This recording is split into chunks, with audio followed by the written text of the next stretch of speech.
fresh on the third time?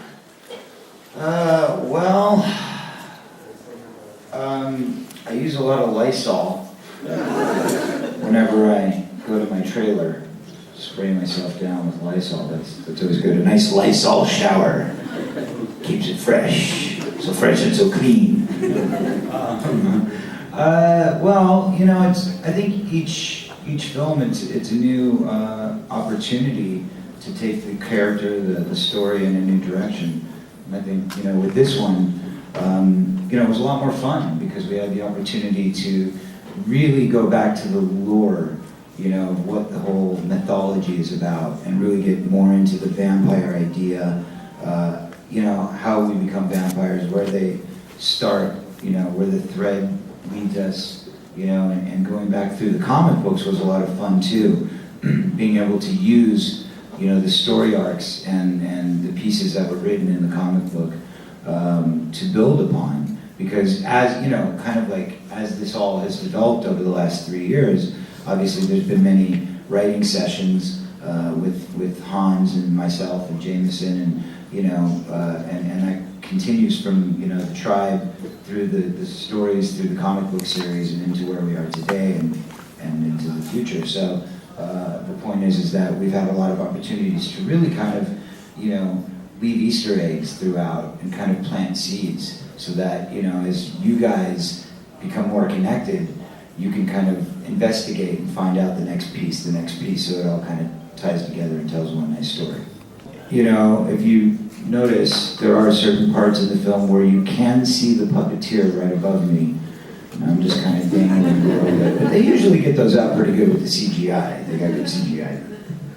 No, I want to, you know, we're only 3 days away. I don't want to give away too many surprises. I mean, look, they've just seen the opening of the film. Now you know how Alan has become in the unfortunate situation that Alan is now in.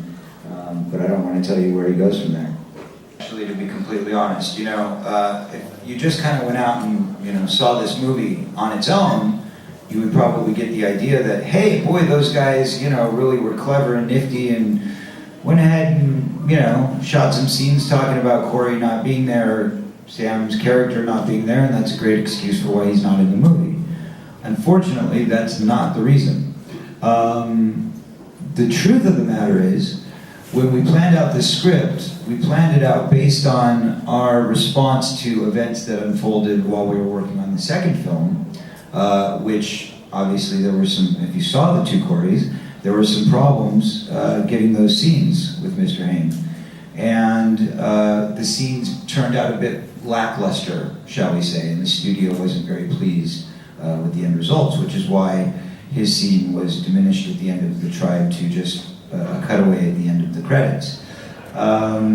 So, because of those political problems, the decision was made pretty early on that Corey wasn't going to be a part of this film, and the script, which was later turned into the film, played out exactly as it was intended to. So you'll notice when you're watching this movie, there's many references to his character not being there. There's actually a bit of an homage to him, and there's scenes which directly imply that his character is gone. Beyond this, I mean, there's a lot of subtext in this movie, going back and calling back to the other characters in the original film, and which is something that was, you know, considerably missing in the tribe. But we wanted to really put a button on all of those things. So during this film, we had to actually shoot a scene, which I think we're going to show you the clip in a minute, but there's actually a scene where I go and I visit Sam's grave. And ironically, this is a true story, the night before we shot that scene, I was in Africa, and I was on the phone with Corey, and I was in my bathtub, actually, taking a bath at the end of the day. Thanks. And it was hot. Not the appropriate time to be joking about it. But I was in the bathtub, and I was on the phone talking to Corey, who was in America, and he was asking me how shooting was going, and how's production, and how's everything, and you know, I'm really sad that I don't get to be a part of this film. Jameson Newlander, ladies and gentlemen, there he is, Jameson Newlander, just walked in there. I'm just joking. It's not. Looks like that. you know, we were just kind of like laughing and giggling and talking about, you know, how the production was going and what was going on with the new movie. And he's like, you know, I really want to be a part of it. I really want to be there. And I said, you know, I really appreciate that, man. We all want you here, but, you know, politics are politics and things got a little messed up last time around. And, you know, and he said, well, you know, what's going to happen, you know, to my character? I said, well, you're dead, but, you know, this is a vampire movie, so anything's possible. So we kind of referred to the fact that, you know, obviously if he could keep himself clean and sober, which he was doing a pretty good job of at that time, that, you know, I would make sure to make the good play for him at the studio level and see if we couldn't get him back for the next film. So we kind of, you know, loosely came up with the idea of how we bring a dead guy back in a vampire movie, which really isn't that difficult to do. Well, imagination goes a long way.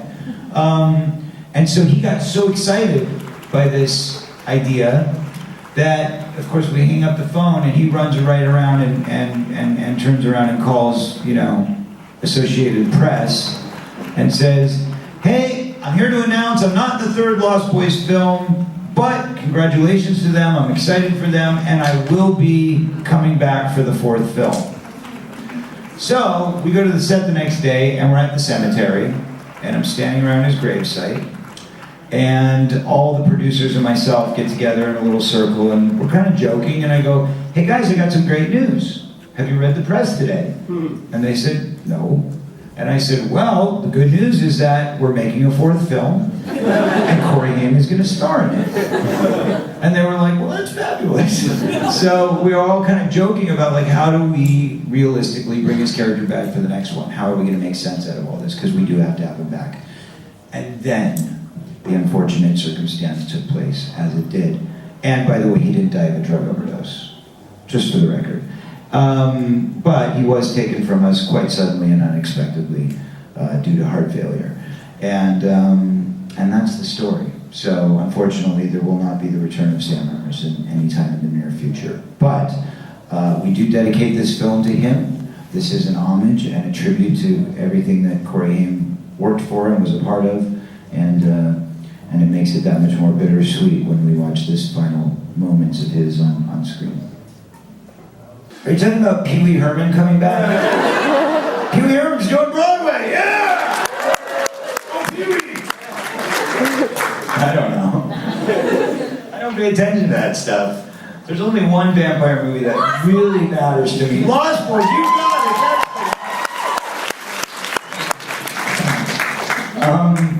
You know, I think it's great, you know, that those kids are out there doing that stuff. And,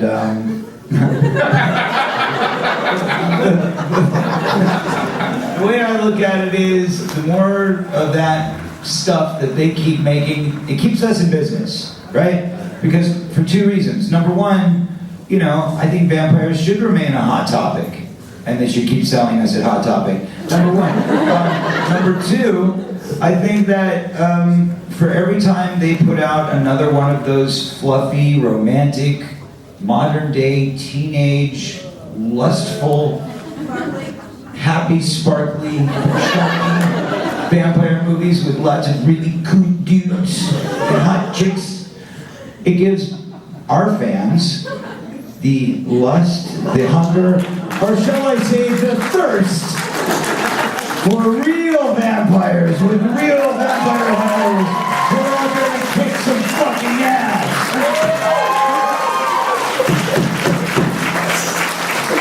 Lost Boys the Thirst, own it Tuesday or die.